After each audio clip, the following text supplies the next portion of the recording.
mene pútnikov spišskej diecézy vám zo srdca ďakujem za srdečné prijatie, za otvorené srdce a za duchovné spoločenstvo, ktoré dnes môžeme prežívať tu, v Ostrihome, na tomto výnimočnom mieste našich cirkevných a duchovných dejín. A ešte k tomu už dodám bez papiera, veľmi sa tešíme osobnej prítomnosti pána kardinála medzi nami. Toto si veľmi vážime, pán kardinál.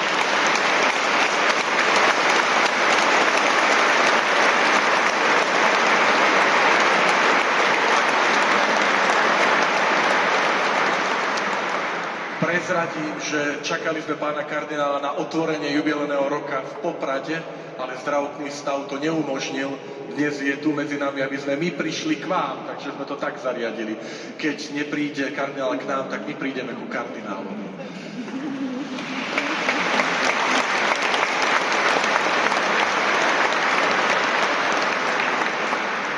Na pána kardinála môžem naozaj prezradiť a povedať, že to je muž viery, verný služobník cirkvi, ale o to viac aj veľký priateľ Slovenska a veľký priateľ spišskej diecézy. Za to ďakujem.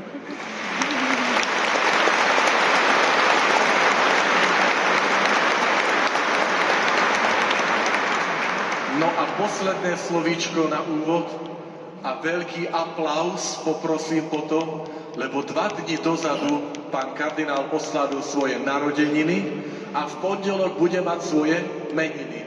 Blahoželáme. Augúri, augúri.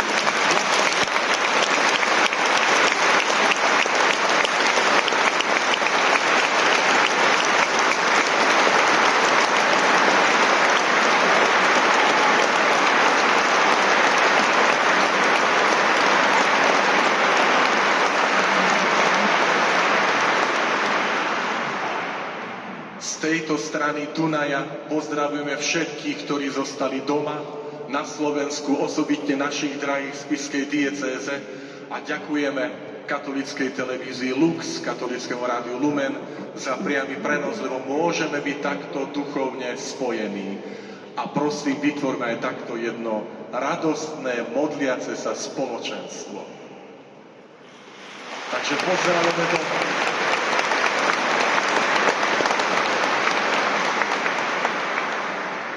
Vo chvíľke ticha prosme o odpustenie našich hriechov.